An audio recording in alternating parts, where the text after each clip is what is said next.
예, 오늘 읽은 말씀 에베소서 6장 1절에서 4절 말씀 중심으로 가장 아름다운 관계, 그런 제목으로 말씀 나누기를 원합니다.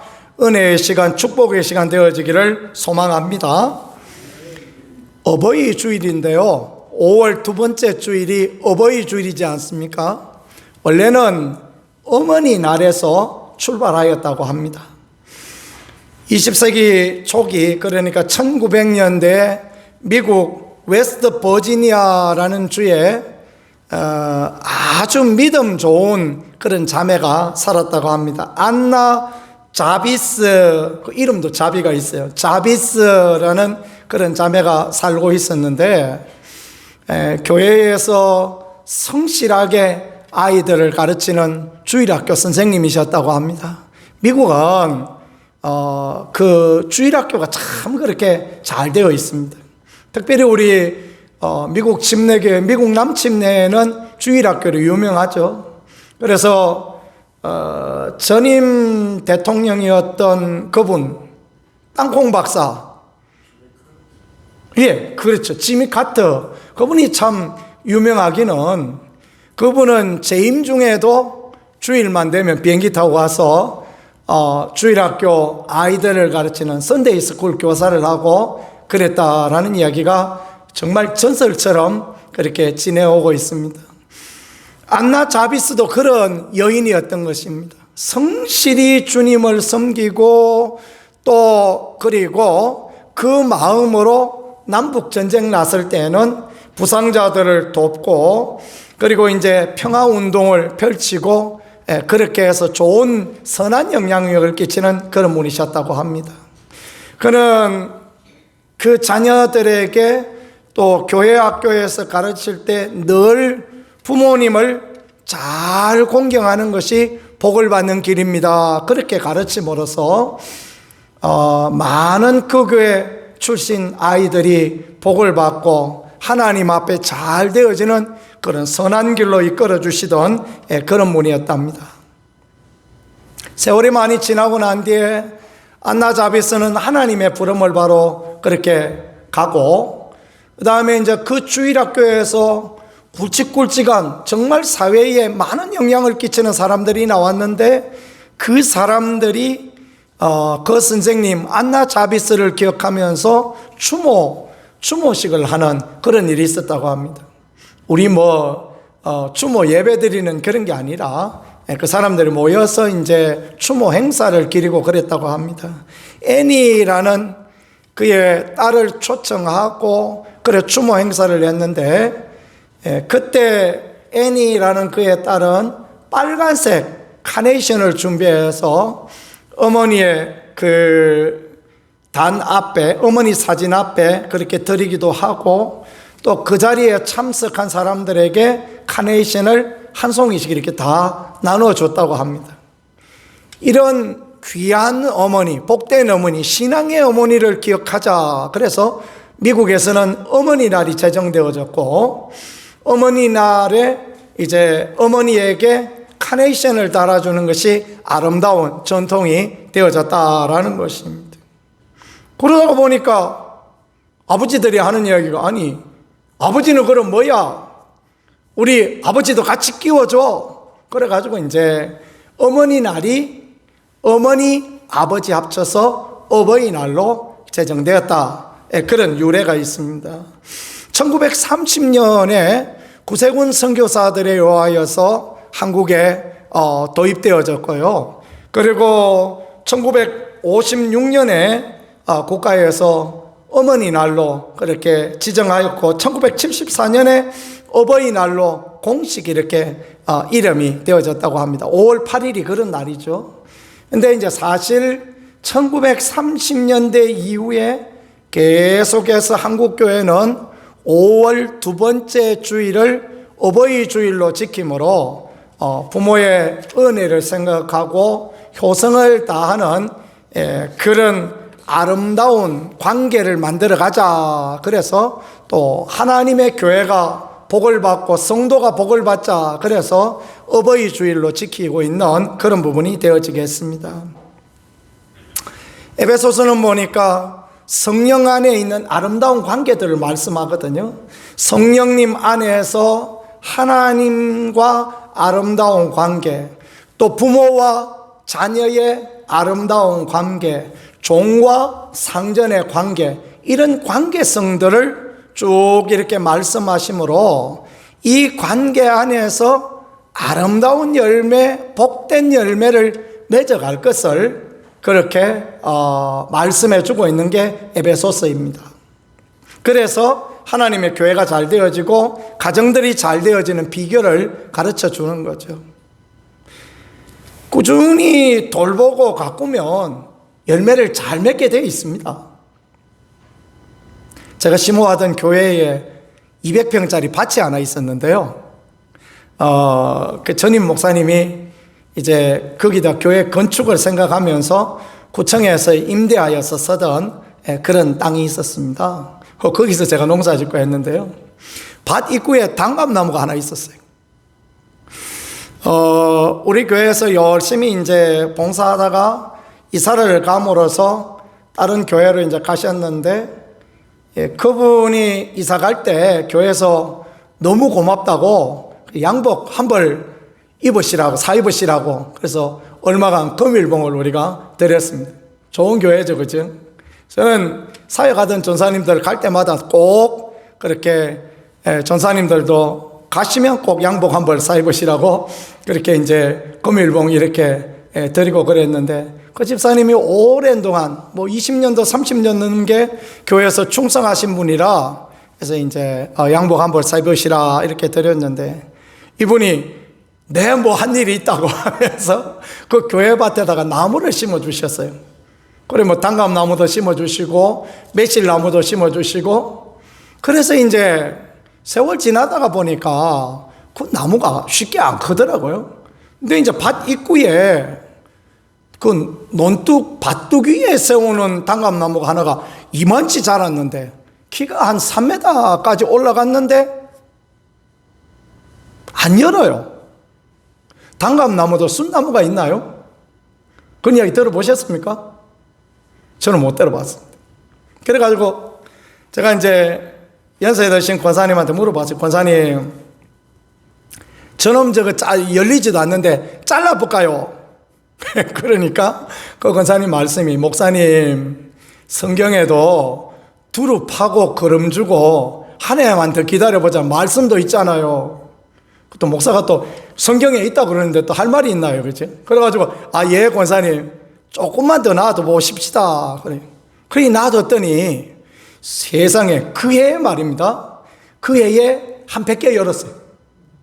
나무가 크니까 꽃이 폈는데 한 100개 열어가지고요, 와 얼마나 행복했는지. 그 해 추수감사절에 그 단감이 막 2만씩 해요. 100개밖에 안 열으니까. 그래가지고 따가지고 그것을 이제 교회 장식도 하고 나눠 먹고 그랬던 기억이 납니다. 단감나무도 열매를 맺어야 그거 좋더라고요. 열매가 맺으니까 세상 꽝이에요. 그리고 이제 또 거름을 주고 그랬더니만은 그 다음에는 세상에 한 3점 열었어요. 우리가 실컷 따먹고, 그리고 또 따서 이제 그 주일 오후마다 예배 마치고 나면 깎아 먹고 그렇게 했는데도 감사절도 지낼 만큼, 감나무 밑에서부터 싹 따가지고 나중에 위에는 막 이만큼 누래져 가지고 이제 그 입고 했던 그런 경험이 있는데요. 이 열매를 맺는다는 게 얼마나 복되고 아름답습니까? 그죠? 어떻게 열매를 맺습니까? 좋은 관계가 있어야 좋은 관계에 대해 열매 맺잖아요. 그러니까 예수님도 요한복음 15장에 보니까 나는 참 포도나무요 너희는 가지니 그렇게 말씀하시고, 내게 붙어있는 자마다 열매 맺는다 말씀하지 않습니까? 그런 것처럼 우리가 성령 안에서 아름다운 열매를 맺어가고 또 복된 열매를 맺어가야 되는데, 오늘 성령님 안에서 정말 아름다운 열매를 맺는 관계들이 어떤 것인가라는 것을 보여주는데, 부모와 자녀의 관계 가운데서 아름다운 열매를 맺을 수 있는 그런 부분을 성경이 이렇게 가르쳐 주는 것 같습니다. 자녀로서 우리가 어떻게 해야 아름다운 열매를 맺고 또 복된 열매를 맺을 수 있을까라는 것을 성경이 우리에게 말씀하시는데 1절입니다. 같이 한번 읽어보겠습니다. 자녀들아, 주 안에서 너희 부모에게 순종하라. 이것이 옳으니라. 2절도 있겠습니다. 내 아버지와 어머니를 공경하라. 이것은 약속이 있는 첫 계명이니. 아멘. 첫 번째, 이 자녀들에게 주시는 권면, 아름다운 열매 맺고 아름다운 관계가 되는 좋은 계기가 되어질 수 있는 것 뭐냐 말씀하시는데요. 주 안에서 너희 부모에게 순종하라, 그렇게 말씀하고 있습니다. 부모에게 순종하는 것이 정말 복된 열매를 맺는다. 그래서 3절에는 잘 되고 땅에서 장수하리라, 이렇게 말씀하십니다. 그와 같이 되어질 수 있는 우리, 또 그와 같은 자녀를 만들어갈 수 있는 그런 우리가 되어질 수 있기를 예수님 이름으로 간절히 축복합니다. 주 안에서라고 말하는 것은 주님 안에서라는 영역의 의미이기도 하지만, 또 다른 부분은 어떤 것이냐면 주님께서 하셨던 순종 그대로 주님의 순종의 모델을 따라가라라는 그런 부분이기도 합니다. 주님은, 우리 예수님은 누구에게 순종하셨죠? 하나님께 순종하셨다라는 것을 성경이 보여주고 있지 않습니까? 그래서 겟세마네의 기도에 보니까 예수님이 십자가 지러 가고 우리 모든 사람을 위하여 죽으셔야 되는데 어떻게 기도하십니까? 아버지여, 하실만 하거든 이 잔을 내게서 옮기시옵소서, 그렇게 기도드리지요. 우리도 살다가 보면 피하고 싶은 일들 있지 않습니까? 그죠? 이거는 안 했으면 좋겠다라고 생각되어지는 그런 일이 있죠. 예수님도 그 벌거벗겨져서 십자가에서 죽는다라는 것은 그런 일이셨던 것 같습니다. 근데 그 다음 기도는 무엇입니까? 아버지여, 내 뜻대로 마옵시고 아버지 뜻대로 하옵소서. 같이 한번 해보겠습니다. 내 뜻대로 마옵시고 아버지 뜻대로 하옵소서. 아멘. 그렇습니다. 내 뜻대로 마옵시고 아버지 뜻대로 하옵소서. 이 기도에는 아버지의 뜻을 순종하고 따라 나가겠습니다 라고 고백하는 그런 고백이 담겨져 있는 것입니다. 그러니까 하나님께서 그 예수님을, 십자가에 죽으신 예수님을 그냥 두시지 않습니다. 부활하셔서 하나님 보좌 우편에 앉도록 그렇게 하셨던 것을 성경은 우리에게 보여주고 있지 않습니까? 부모에게 순종하는 자에게, 하나님께 순종하는 사람에게 이런 은혜를 허락하여 주시겠다라고 그렇게 말씀하시고 가르쳐 주시는 것이 겟세마네의 기도이며 또 부활의 영광이 아닐까라고 생각합니다. 늘 언제나 부모님께 순종하고 또 부모의 뜻을 잘 받들 수 있는 그런 분들이 되어질 수 있기를 간절히 소망합니다. 순종이다라는 것은 낮은 자리에서 듣는다, 그런 의미를 가지고 있다고 합니다. 그러니까 이 순종하다라는 것은, 복종하다라는 것은 내가 더 낮은 자리에 있다, 그런 의미를 갖고 있는 것입니다. 나하고 당신하고 뭐 똑같은데 그러면 순종이 안 되잖아요. 그죠? 당신은 나보다 귀한 분이고 나는 그 당신보다는 정말 낮은 자입니다. 그렇게 고백하는 게 그게 순종이고 그게 복종인 것입니다. 부모에게 해야 될 순종이 그런 것이다. 들을 준비를 하고 마치 주인님 뭐든지 시켜주십시오 하고 종이 대기하고 기다리고 있는 것처럼 부모에 대하여 그런 자세를 취하는 자, 그 사람이야말로 하나님 앞에 하나님의 은혜와 축복을 누릴 수 있는 그런 사람 되어진다라는 것을 그렇게 말씀을 통하여 가르쳐 주고 계시는 것입니다. 그 자녀들이 부모에게 잘 순종하는 그런 모습을 보면요, 참 하나님 앞에 얼마나 귀하고 그런지 모르겠습니다. 저희 집 아이들도 불순종하고 그런 아이들 아니지만, 제가 저희 그 집사람 큰언니, 그러니까 처형네 아이들을 보면서 참 놀랍다, 그런 생각을 하게 되어집니다. 딸이 둘 있고 아들이 하나 있어요. 큰딸은 감리교 목사의 아내로서 사모고, 이제 둘째, 셋째는 평신도인데, 부모님이 엄청 물려줄 것이 있느냐? 없습니다. 물려줄 것도 없고, 아버지는 늘 그냥 사고만 치시고, 어머니는 연약하고 그래요. 근데 그 자녀들이 그 부모 말이라면 그렇게 순종하고 그렇게 부모를 알뜰살뜰 이렇게 살피는 모습을 보니까요, 참 너무너무 귀하다라는 것을 그렇게 생각하게 되어지더라고요. 어째 저렇게 할 수 있을까 생각했는데, 가만히 돌아보니까, 이야기를 들어보니까, 이전에 우리 처형이나 동서형님이 그 부모님들께 그렇게 잘했대요. 우리 이제 동서형님은 평생 야무지게 하는 일이 없는 그런 분이지만, 부모님 이야기는 또 그렇게 잘 들으셨더니, 부모님 이야기 잘 순종하고, 우리 처형은 원래 성품도 그러시고 순종 잘 하시는 그런 분이고, 그래가지고 부모님 이야기를 잘 듣고 순종하였더니 결국은 그 자녀들도 본받아서 그와 같이 하였다라는 것을 그렇게 보여주는 것 같습니다. 참 얼마나 그렇게 감사하고 그런지 모르겠습니다.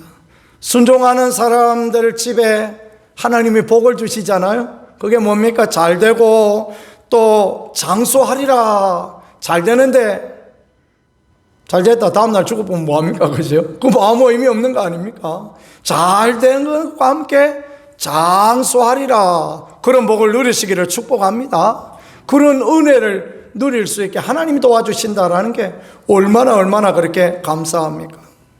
가나 혼인잔치에 포도주 떨어졌는데, 예수님 말씀에 그 물 길어 와서 돌 항아리 거기다 아구까지 채우라. 아구까지 채우고 이제 떠다가 연회장한테 갖다 주라. 갖다 주었더니 기적이 나지 않습니까? 순종하는 자에게 기적을 주시고 잘 되게 하시고, 잘 되는데 오랫동안 더 잘 되도록 역사하시는 하나님을 경험하는 우리의 삶이 되어질 수 있기를 간절히 소망합니다. 베드로가 순종하여 주님 말씀 들으니까 그물이 찢어지도록 물고기 잡히는 거 아닙니까? 그렇죠? 베드로가 생각할 때, 당신은 목수고 나는 어부인데 내가 더 전문가요. 우리 때로 그런 말 하고 싶을 때 있지 않습니까? 내가 더 전문가입니다. 그런 말 하고 싶은데 그래 하지 아니하고 주님 말씀대로 깊은 데 가서 그물을 던졌더니, 그러니까 어때요? 찢어지도록 물고기 잡혔다. 제가 말씀드렸죠.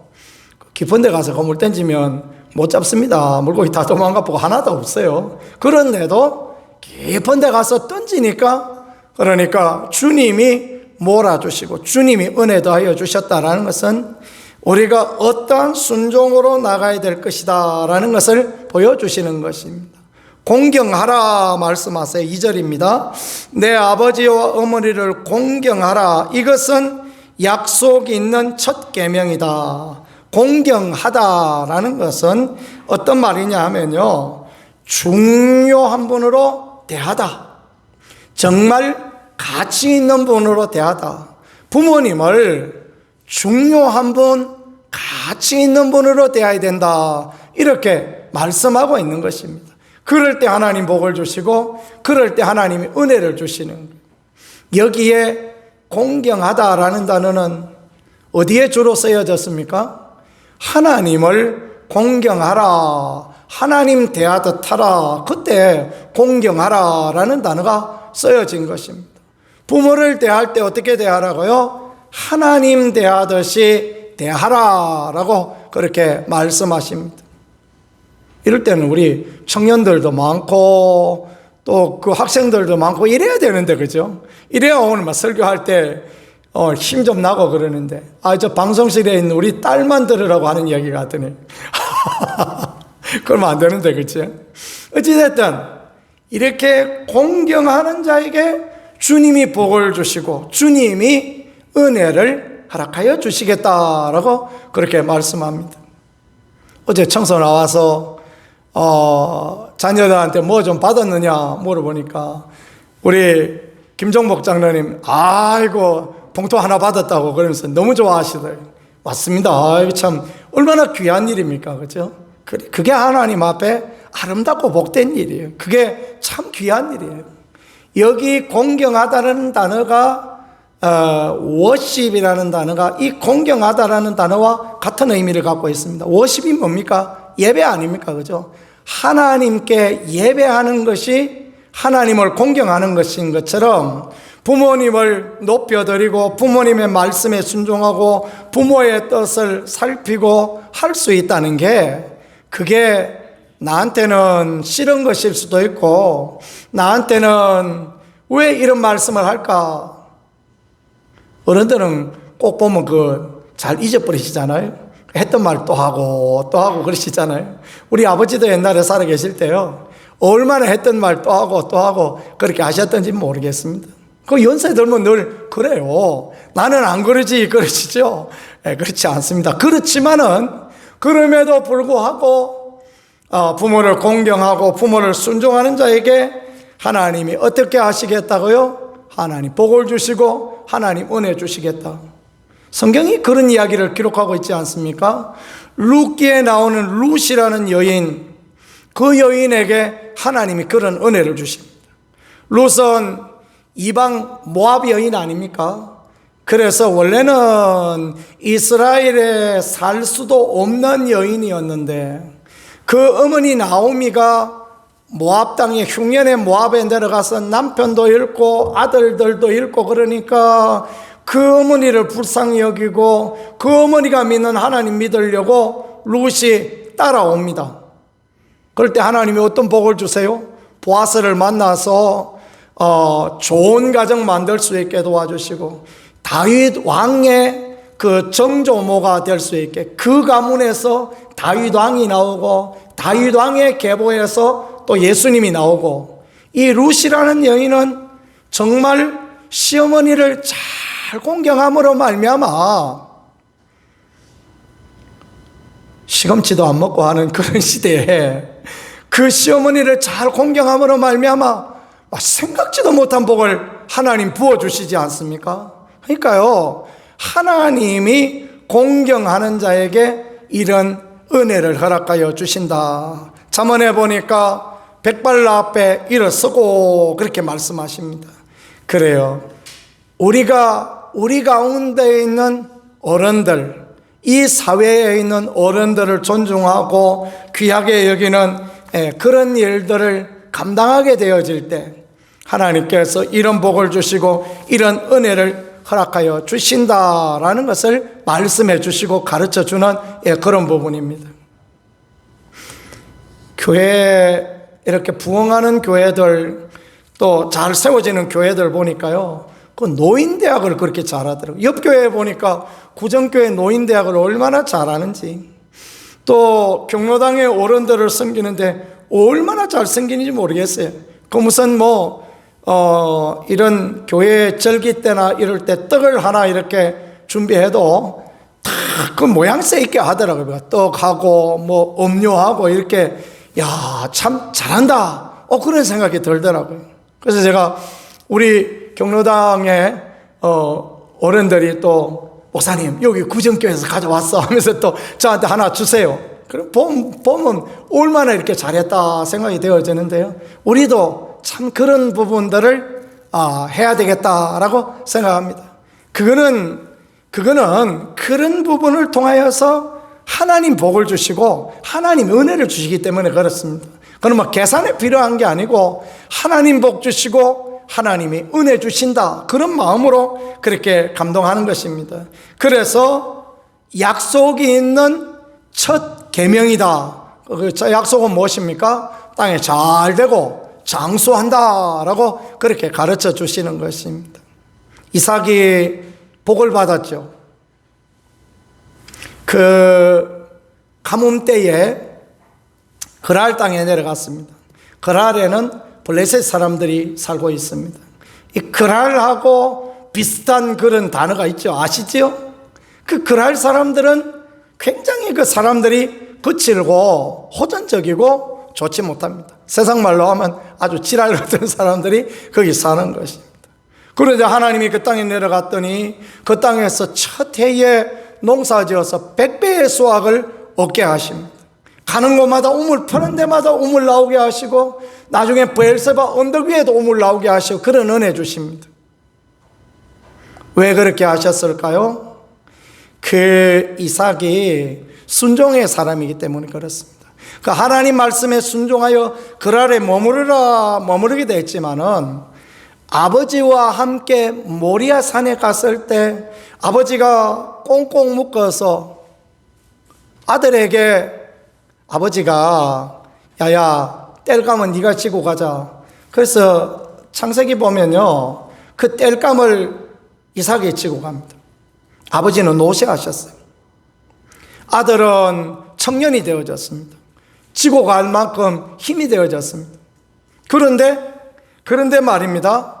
아버지가 자신을 묶어서 죽이려고 하는데 반항하지 아니하고 순종합니다. 그냥 아버지 뜻대로 하옵소서 이런 자리에 서 있습니다.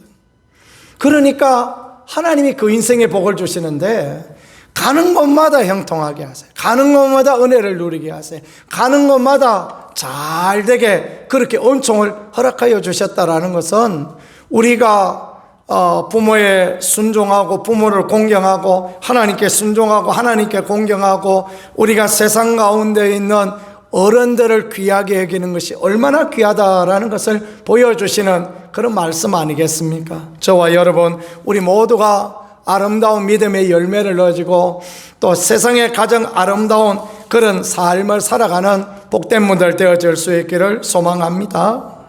부모의 자세는 뭐냐? 또 아비들아 4절입니다. 여기 아비들은 아버지만 말하는 것이 아니라 부모를 말하는 것입니다. 너희 자녀를 노엽게 하지 말고 오직 주의 교훈과 훈계로 양육하라. 자녀를 성질나게 하지 마라 그 말이죠. 그죠? 오늘날에도 아버지들이 강력한 권세를 가진 집도 있고 안 가진 집도 있겠지만 그 옛날은 아버지가 아들을 팔아먹기도 하던 그런 시대였습니다. 뭐 생각할 수도 없는 그런 때죠. 근데 아버지가 아들을 남의 집에 종으로 팔면 그냥 가는 거예요. 입 하나 들어야 된다고 딸은 막 일찍 보내버리면 가야 되는 거예요. 종으로 가면 가야 되고 그런 시대입니다. 그런데 사도 바울은 그 아버지들한테 절대적인 권력을 가진 아버지한테 너희 자녀를 노엽게 하지 말라. 너희 자녀를 뿔따구나게 하지 마라. 그 말씀하는 거죠. 그죠? 우리가 살아가면서 자녀를 노엽게 한 일은 없는가 그런 것들을 이렇게 잘 생각해 보았으면 좋겠습니다. 얼마 전인가 한참 지난 것 같습니다. 제 아내가 저한테 그런 이야기를 해요. 당신 그 큰딸한테 이전에 잘못한 게 있대요. 그래서 뭘 잘못했냐 물어봤더니 어느 날 학교 갔다 오는데 게임 책을 사달라 그랬는데 아주 게임 책을 사달라 그런다고 아주 엄청 혼을 냈대요. 가난하고 어려웠던 시절이라 아마 그랬겠죠. 엄청 혼을 내고 막 화를 내고 그랬다 그런 이야기를 하는데 얼마나 그렇게 마음이 아팠는지 모르겠습니다. 그래서 딸한테 제가 전화해서 사과했어요. 딸아, 아빠 그때 너무 힘들었던가 보다. 미안하다. 내가 잘못했다. 그런 이야기 했더니 우리 딸이 하는 이야기가 아빠가 처음이셨잖아요. 그 이야기예요. 아빠를 여러 번 해봤으면 잘했을 텐데 아빠 처음이라 그러셨을 거예요. 괜찮아요. 아빠 저 다 잊었어요. 그 얘기를 하는데 참 그렇게 고맙더라고요. 살다가 보면 부모로서 자녀를 노엽게 하고 그럴 때도 많지 않습니까? 그죠? 그러니까 이제 시어머니들도 시아버지들도 그 며느리들에게, 사위들에게 잘못할 때가 들어 그렇게 있는 거 아니겠습니까?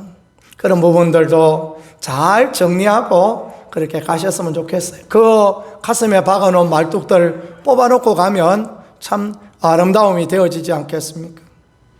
제가 성기동 교회 이삼남 집사님이라고 94세까지 사셨던 집사님 계셨는데 아주 강력한 카리스마를 가진 그런 집사님이셨어요. 여자분이셨는데요.